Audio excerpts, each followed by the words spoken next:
Hola, ¿qué tal? En el primer vídeo traté de motivar la necesidad de utilizar una aproximación de línea de producto software para resolver un problema muy sencillo. Entonces, en este segundo vídeo os voy a explicar cómo implementar esa línea de productos y cómo automatizar la generación de productos, ¿vale? Cómo implementar un modelo generativo, lo que se llamaría una línea de productos generativa. Entonces, vamos a utilizar 4 ejemplos, ¿vale? 4 posibilidades, ¿vale? Que es lo que he llamado SPL1, SPL2, ¿no? De Software Product Line, la Software Product Line 1, la Software Product Line 2, así sucesivamente.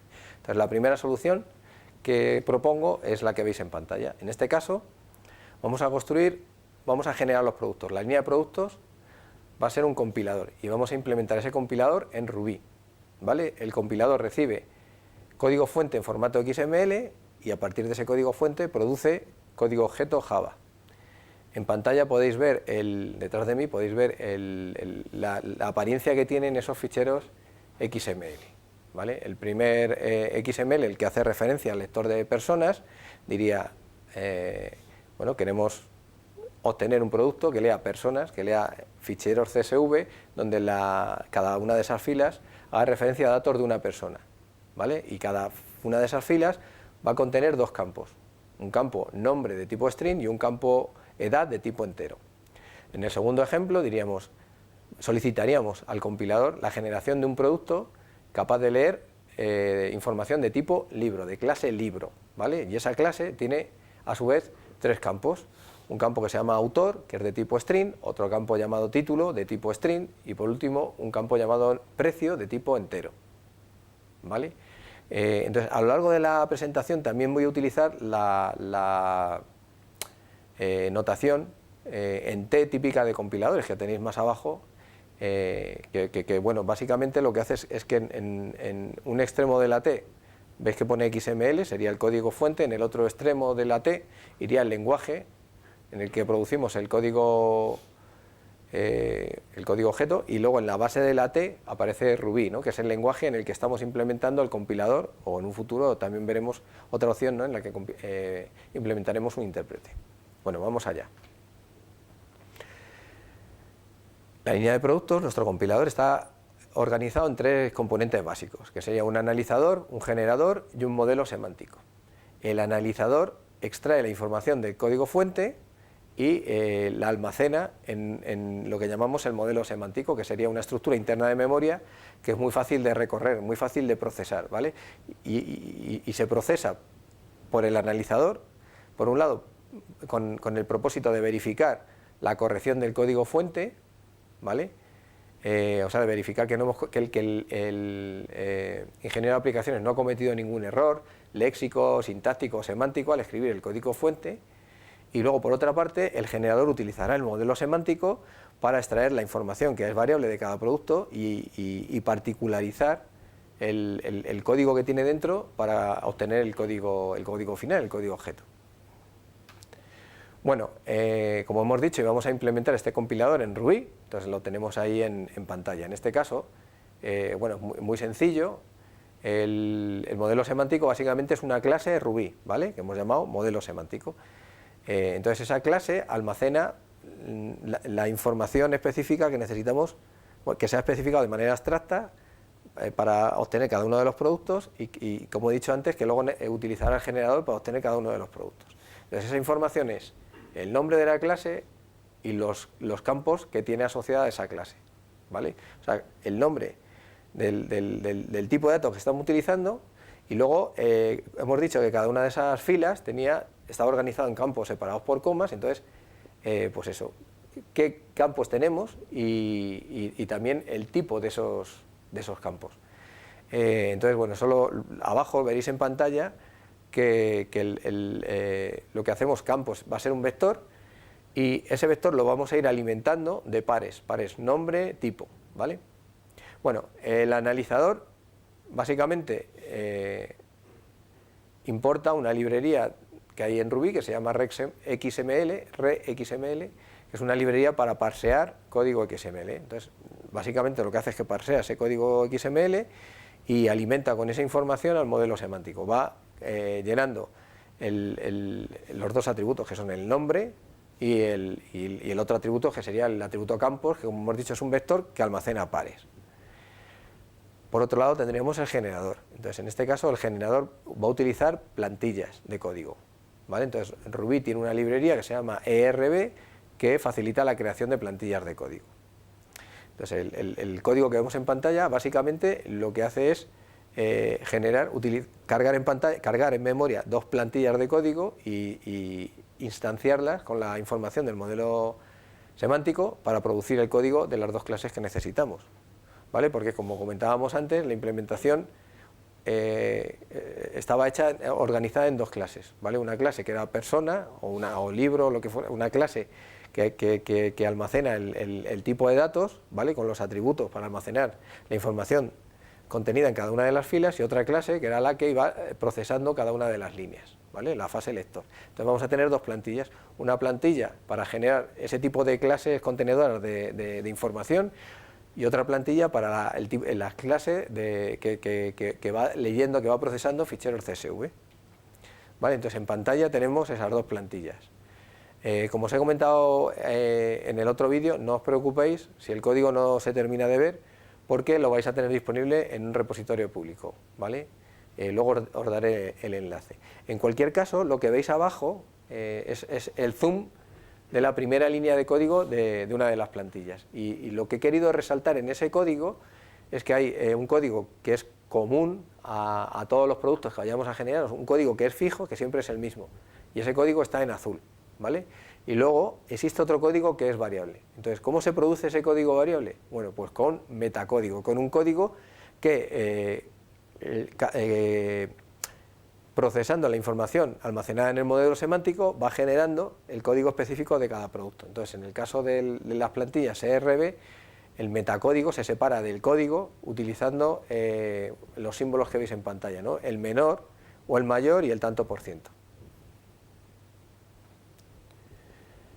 Bueno, pues lo que podemos ver es que este tipo de implementación es conveniente desde un punto de vista de que resulta muy fácil realizar el analizador. Resulta muy fácil porque prácticamente todos los lenguajes de programación hoy día tienen librerías para parsear XML o JSON o cualquier otro tipo de formato estándar, ¿no? de ficheros. Sin embargo, la reutilización de este tipo de lenguajes, de lenguajes específicos de dominio expresados con notación XML o JSON, etcétera, es tediosa, ¿vale? Reutilizar ese código, escribir ese tipo de código es un rollo. Veámoslo con un ejemplo, con otro ejemplo, ¿no? Aquí en pantalla tenemos una expresión lógica que es muy fácil de escribir y súper legible en cualquier lenguaje de programación, ¿vale? Que es A o B y no C. Entonces, si esa misma expresión tratamos de escribirla en XML, pues tenemos el código que aparece en naranja, ¿vale? Que es un código que es muchísimo más tedioso, mucho más rollo de escribir, ¿vale? Mucho más prolijo y luego además es un código que es más ilegible. Bueno, cualquiera que haya utilizado la cantidad de frameworks que hoy día hay disponibles, por ejemplo para Java, que muchas veces contienen más código Java menos código Java que código XML, ¿vale? Entonces, para instanciar ese framework nos toca escribir un montón de código XML o retocar en ficheros monstruosos, ficheros larguísimos XML, ¿no? Que son muy prolijos y, bueno, pues esto es, como comentaba antes, resulta muy tedioso.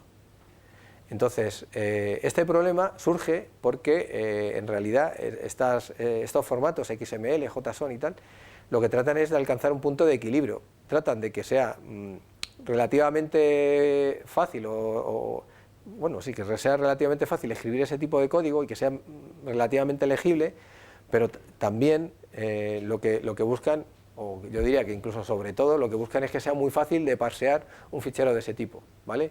Que sea muy fácil parsearlo o localizar de manera automática dentro de ese fichero información específica. Entonces, si lo que queremos realmente es simplificar la vida al ingeniero de aplicaciones, y lo que queremos es darle un lenguaje que sea, pues eso, sintético, conciso, etcétera, esta aproximación a mí no me termina de convencer.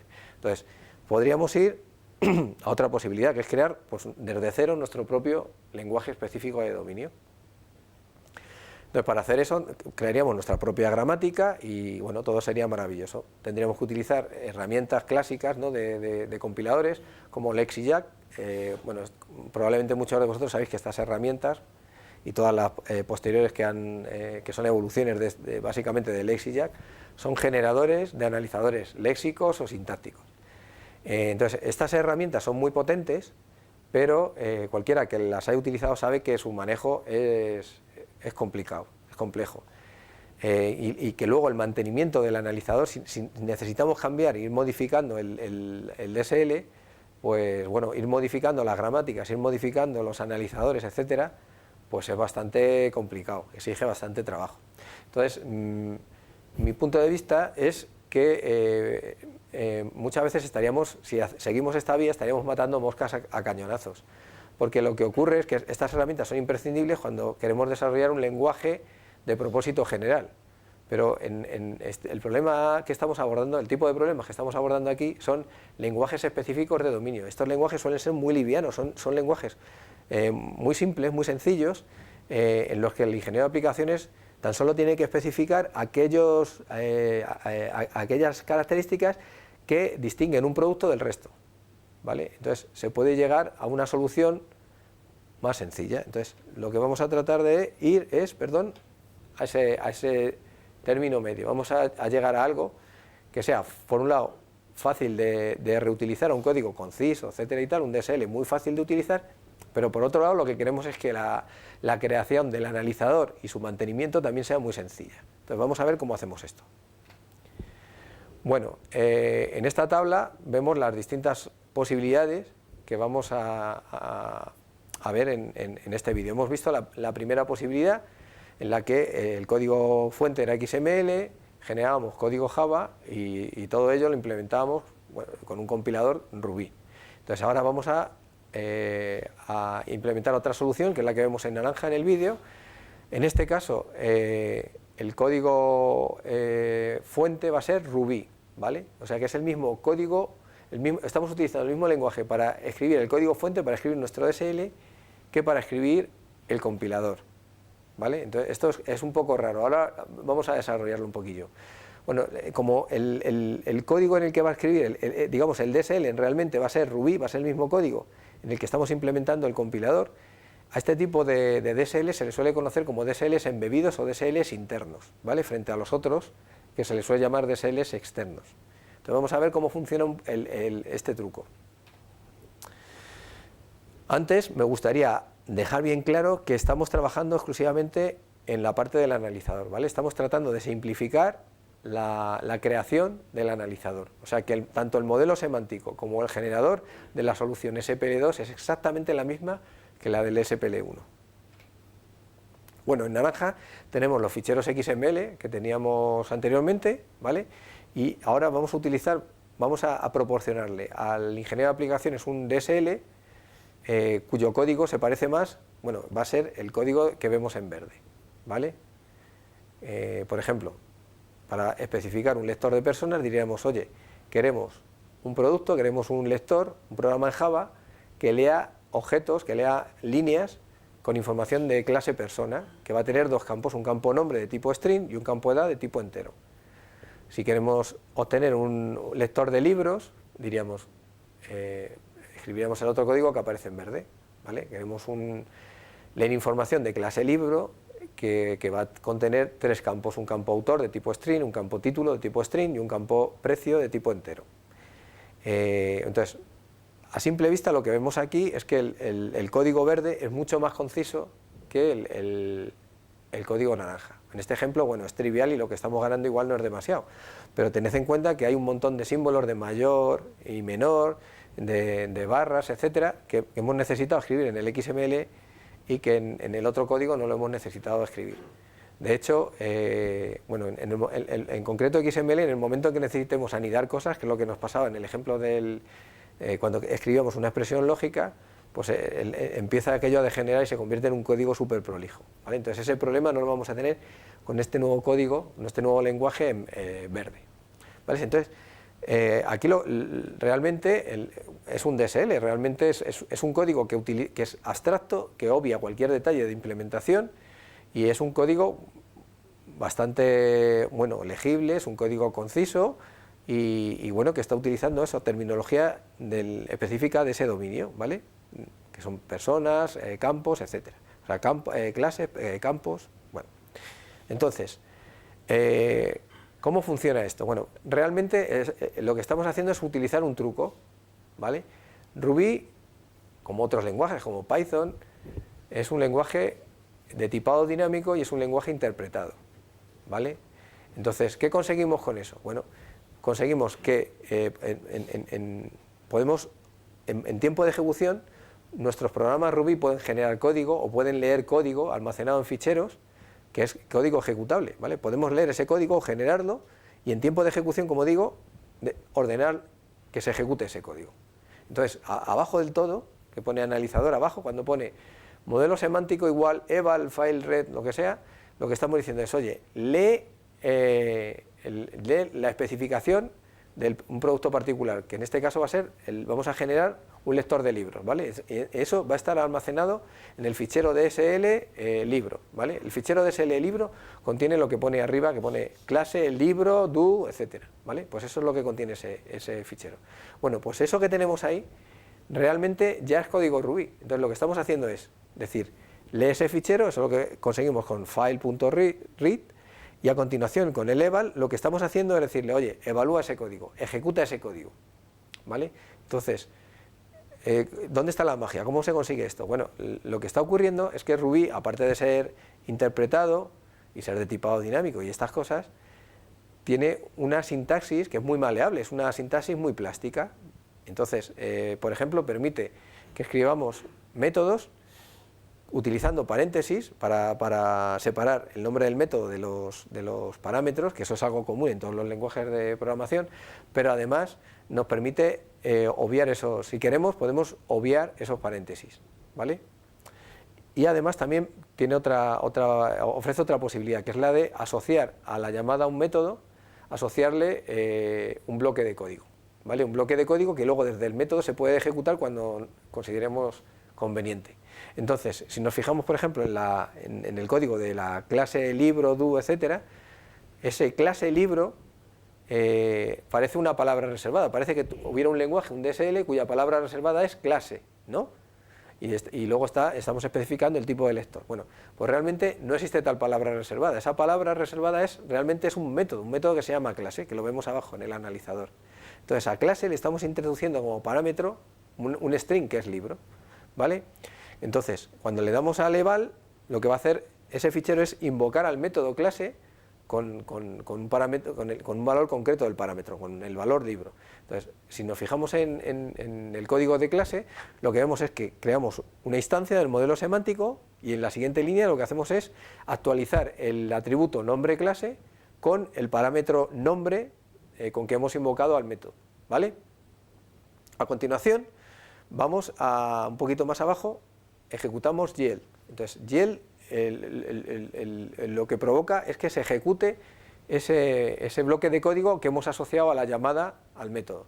Ese bloque de código, en el caso del libro, lo que contiene es campo autor, string, campo título, string, etcétera. Entonces, a su vez, ¿qué es campo? Que volvería a parecer una palabra reservada. Bueno, pues realmente no es una palabra reservada, nuevamente es un método que recibe como parámetro dos valores, autor y string. Entonces, ¿dónde se define ese método? Bueno, lo estamos definiendo dentro del método clase. Si os fijáis abajo pone define method y pone dos puntos campos, do, nombre, tipo, ¿vale? Entonces estamos definiendo un método que se llama campo y que recibe como parámetros nombre y tipo.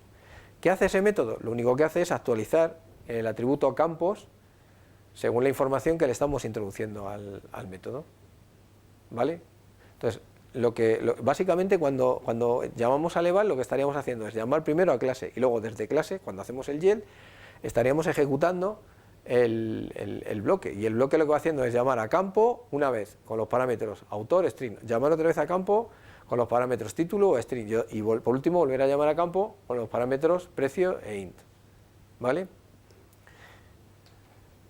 Bueno, ¿cuáles son las ventajas de esta aproximación? Bueno, tiene muchas ventajas. La primera es que hemos conseguido que el código sea bastante más legible. al menos bajo mi punto de vista. Este ejemplo es trivial, pero cuando se tratan de abordar problemas más complicados, realmente se gana muchísimo.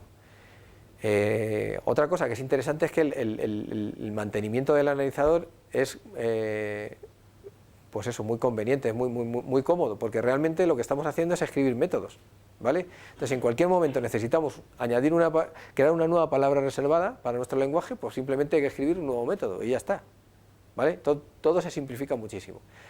Y la otra cuestión que yo creo que es realmente donde reside la potencia de esta estrategia es que que el analizador está embebido en un lenguaje de propósito general. O sea, realmente el DSL está embebido en un lenguaje de propósito general. Normalmente lo que queremos facilitarle al ingeniero de aplicaciones es un lenguaje muy sencillo, ¿vale? Porque lo que hemos comentado antes, en la mayor parte de los casos solo hay que especificar ciertos valores que permiten distinguir un producto de otro. Eso es en la mayor parte de los casos, pero en la vida real muchas veces existen casos marginales en los que necesitamos alimentar al compilador con más información, y esa información muchas veces la vamos a poder derivar de otros parámetros. Entonces, derivarla quiero decir, pues a lo mejor aplicando simplemente operaciones aritméticas o pudiendo definir un nuevo método que hace cualquier cosa con datos, o pueden ser datos que estén almacenados en otros lados, en bases de datos o datos que se extraigan de la web, etcétera. Entonces, si tuviéramos que hacer esto desde cero, pues claro, supondría un trabajo monstruoso. Si cada vez que queremos añadir una funcionalidad para un caso de estos marginales, hay que implementar esa funcionalidad desde cero, cambiando toda la gramática, cambiando todo, pues sería una locura y no lo haríamos nunca, porque diríamos, bueno, vamos a centrarnos en el uso más típico del DSL y bueno, vamos a prescindir de esos casos marginales. Sin embargo, esto nos da la posibilidad de también tratar esos casos marginales, porque como lo que realmente está escribiendo el ingeniero de aplicaciones es código Ruby, bueno, pues puede hacer cualquier cosa dentro del DSL que soporte Ruby. O sea, puedes hacer cualquier cosa que está soportado por un lenguaje de propósito general. Otra reflexión que querría hacer es que en el ejemplo que estamos tratando, el analizador es trivial y lo único que está haciendo es extraer información del fichero fuente para construir el modelo semántico. Pero como he comentado anteriormente, es competencia de los analizadores comprobar, asegurar, verificar que la especificación es abstracta, que el código fuente es correcto, ¿vale? Entonces, en este caso concreto, como lo que estaríamos analizando es código Ruby, muchos de los errores los detecta el propio analizador de Ruby. O sea, cuando invocamos a eval, el intérprete de Ruby va a tratar de ejecutar ese código, ¿vale? Entonces, al ejecutar ese código, si se produce un error léxico, sintáctico, etcétera, el propio analizador de Ruby lo va a detectar. No tenemos que implementar nosotros esa funcionalidad. Ruby, por otro lado, es un lenguaje que tiene unas capacidades de metaprogramación enormes, y entonces cuando detecta un error, lo que va a hacer es, por un lado, crear un objeto con muchísima información acerca del error, de dónde se ha producido, nos va a decir en qué línea del código fuente, en qué sitio exacto se ha producido ese error, cuál era el contexto, cuál era la pila de llamadas, cuando se ha producido el error, etcétera. Nos da muchísima información, de manera que nosotros, capturando ese objeto, somos capaces de hilar más fino y bueno, de ir un poquito más allá y dar más información a nuestro usuario sobre el error que ha cometido.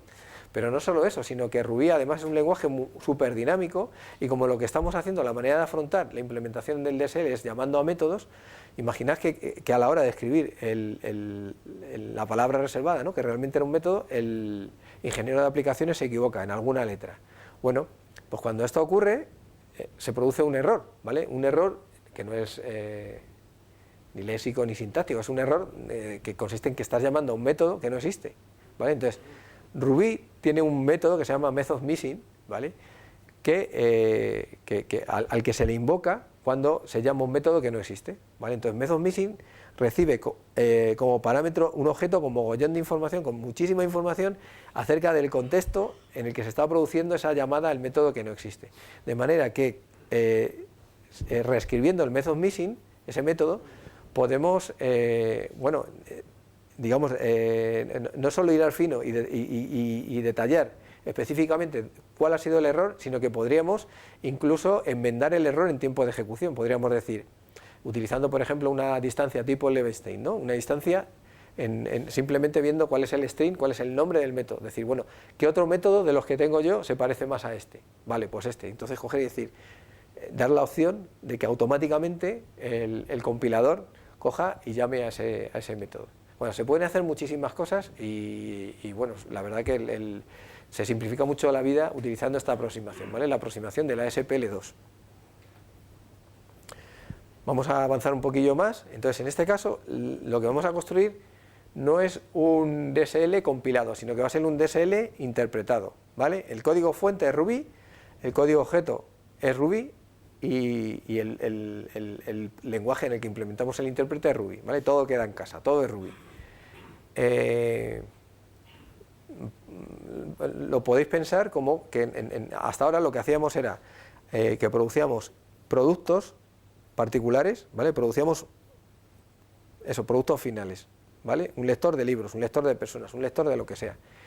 Y en este caso, lo que vamos a ofrecer a nuestro cliente no es eso, no es un producto específico, sino que vamos a ofrecerle un producto, digamos, genérico, un producto que es capaz de adaptarse de manera dinámica, adapta su ejecución según lo que le estemos especificando en el DSL.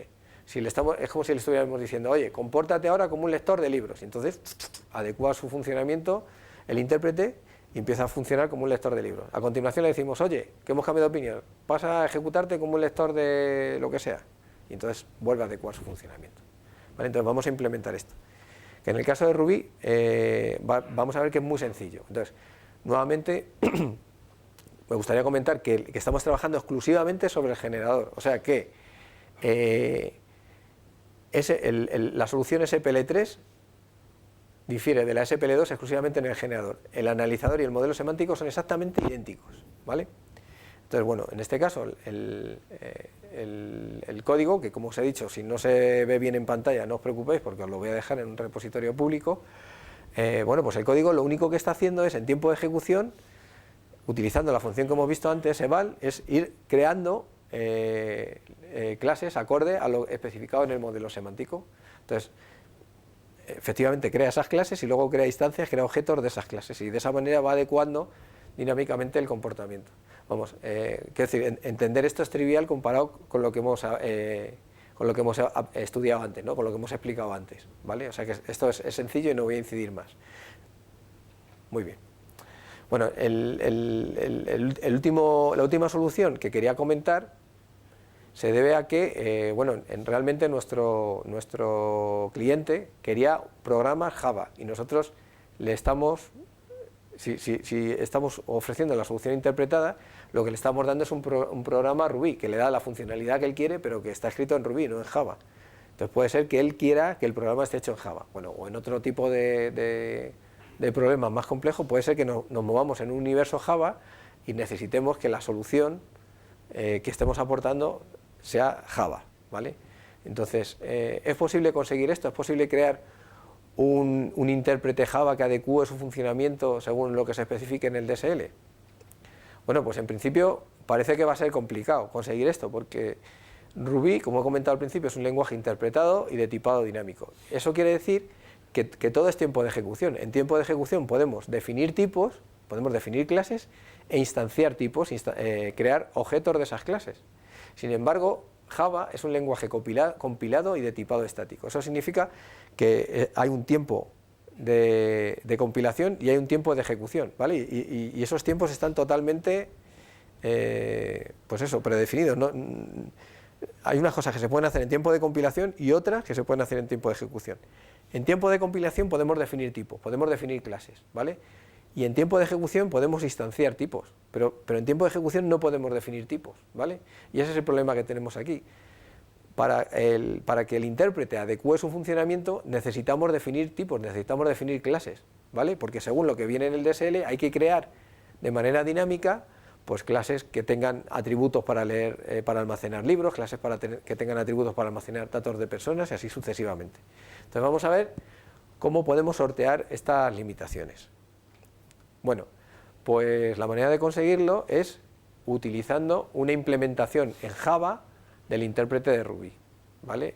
Esto no es una cosa especialmente exótica que solo exista para Ruby. Existen implementaciones Java de un montón de intérpretes, de Ruby, de Python, etcétera. Entonces, aquí lo que ocurre es que desde Java podemos instanciar tantas máquinas virtuales de Ruby como consideremos oportuno, ¿vale?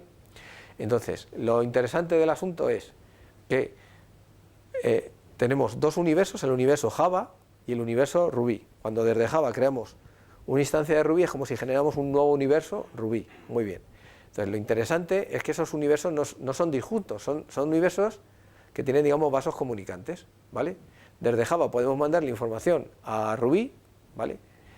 Entonces, Ruby, ese universo Ruby puede empezar a hacer cuestiones según la información que le está pasando Java. Pero lo interesante es que además podemos movernos en la otra dirección. Desde Java podemos utilizar la información que se está generando en el universo Ruby, ¿vale? Entonces, básicamente, ¿qué vamos a hacer? Bueno, desde Ruby éramos capaces de crear, de definir clases, sí, ¿vale? Pues vamos a definir esas clases en Ruby, y una vez que están definidas, vamos a instanciar objetos en Ruby y vamos a pasárselos al universo Java, ¿vale? Y eso es lo que estamos haciendo en esta solución. Entonces, para ello utilizamos la implementación Java de Ruby que se llama JRuby, ¿vale? Entonces, cuando ponemos ahí intérprete Ruby new scripting container, lo que estamos haciendo es crear una instancia de esa máquina virtual de Ruby, ¿vale? A continuación, leemos el código de nuestra línea de productos, ¿vale? El código de nuestro intérprete, que sería el código del intérprete del SPL3, ¿vale? De la solución SPL3. Entonces, a continuación vamos a parametrizar ese código, ¿vale? Y la manera de hacerlo es introduciendo un DSL, que en este caso es el DSL libro, y la manera de introducírselo a ese universo Ruby es a través de una variable global, que le hemos llamado DSL, ¿vale? Entonces, cuando pone intérprete Ruby put, lo que sea, lo que estamos diciendo es, oye, añade a ese universo Ruby una variable que se llama DSL, y esa variable contiene como valor un string, ¿vale? Que es DSL libro.ruby.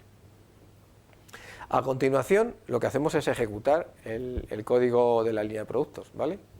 Simplemente decimos, ahora ejecútate, y entonces se ejecuta. Entonces, como resultado de esa ejecución, ¿qué tenemos? Pues se han generado unas clases, ¿vale? Unas clases que solucionan el problema de la lectura de libros. Entonces, a continuación, ya lo que tenemos abajo sigue siendo código Java, ¿vale? Entonces, cuando pone lector igual a lector intérprete Ruby, eso ya es código Java. Entonces, básicamente le estamos diciendo al intérprete Ruby, cuando pones el run scriptlet, lector libros.new, le estamos diciendo, por favor, máquina virtual de Ruby, dame una instancia, dame un objeto de tipo lector libros, ¿vale? La captura, y entonces con la asignación se la asignamos a un objeto Java que se llama lector y que es de tipo lector, en mayúsculas. Entonces, una vez que ya tenemos ese objeto Java, ya podemos ejecutarlo desde Java, ¿vale? Podemos llamar al método leer fichero, llamar al método imprimir, etcétera, ¿vale? La solución realmente es bastante potente y muy interesante. Entonces, solo quería comentar un pequeñísimo detalle de implementación, porque si no la magia no termina de funcionar, y bueno, hacer referencia a que, como comentaba al principio, Java es un lenguaje de tipado estático, ¿vale? Entonces, eso quiere decir que cuando instanciamos cualquier objeto hay que decir de qué tipo es ese objeto, ¿vale? Entonces, el problema que tenemos aquí es que no sabemos de qué tipo va a ser un objeto, de qué tipo concreto. ¿Por qué? Pues porque el tipo va a variar, el tipo realmente se va a crear en tiempo de ejecución, desde ese universo Ruby que hemos creado. Entonces, la manera de conseguir esto es, bueno, definiendo una interfaz, ¿vale? En Java definimos una interfaz que es exclusivamente un contrato, decimos, oye, va a haber lectores, y los lectores son capaces de leer ficheros, de imprimir, de lo que sea, pero no decimos cómo se va a hacer eso, ¿vale? Y entonces, luego, en el código Ruby, que lo tenemos abajo, que pone clase lectora, eval, no sé qué, que seguiría, entonces es el código que hemos escrito antes, lo que hay que añadir, lo que difiere en el SPL4 respecto al generador del SPL3, es que estamos diciendo, con el símbolo S de menor, Java, lector, le estamos diciendo, oye, la clase lectora que estás creando está implementando la interfaz lector, ¿vale? Y bueno, de esta manera, pues digamos que estamos sorteando la comprobación del tipado estático de Java. Bueno, pues con esto habríamos acabado este segundo vídeo en el que he explicado cómo implementar una línea de producto software siguiendo un enfoque generativo y en el que he propuesto distintas posibilidades y bueno, un poco comentando sus ventajas y sus desventajas. Bueno, en el próximo vídeo os voy a un poco resumir las conclusiones de los dos vídeos anteriores y también me gustaría comentaros bibliografía disponible para que profundicéis en estos temas que considero que son muy prácticos y muy interesantes, y también me gustaría proponeros un ejercicio. Muchas gracias.